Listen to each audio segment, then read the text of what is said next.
ప్రపంచంలో ప్రతి ఒక్క వ్యక్తి ఏదైనా పెద్ద కార్యాన్ని చేయాలనుకుంటాడు. కొంతమంది ఇలా అనుకుంటారు, అసలు ప్రపంచంలో ఎవరైనా ఎప్పుడైనా ఎలాంటి పదవికి చేరుకోవాలనుకుంటారంటే ఎక్కడైతే ప్రపంచంలో ఎవరు చేరుకోలేని స్థాయికి. ఇక కొంతమంది దానిని చేయటంలో విజయాన్ని కూడా సాధిస్తారు. కానీ ఇంకొందరుంటారు, వాళ్ళైతే ఓడిపోతారు. ఎందుకు? ఇదే నా ప్రశ్న. వాళ్ళ నిర్ణయంలో ఏది తక్కువగా ఉండదు, అలాగే వాళ్ళ ప్రయత్నంలో కూడా ఏది తక్కువగా ఉండదు. మరి ఎందుకని వీరు వెనకే ఉండిపోతారు? దీనికి సమాధానం సాధారణమైనదే. ఈ ప్రపంచమే మీకు ఇది కూడా చెప్తాను ఎలా అన్నది. మీరు ఈ ప్రపంచంలో గొప్ప కార్యాన్ని చేయాలనుకుంటారు.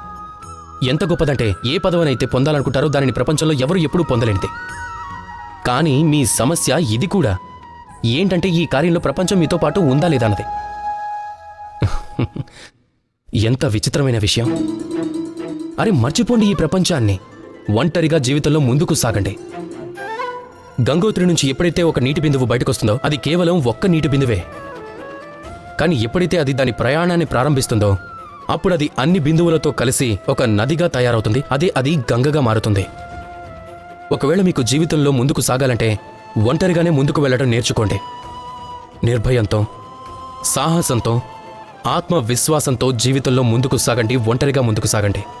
తరువాత చూడండి, ఆ గొప్పతనం, ఆ పదవి మీకోసమే ఎదురు చూస్తున్నట్టుగా ఉంటుంది. రాధాకృష్ణ.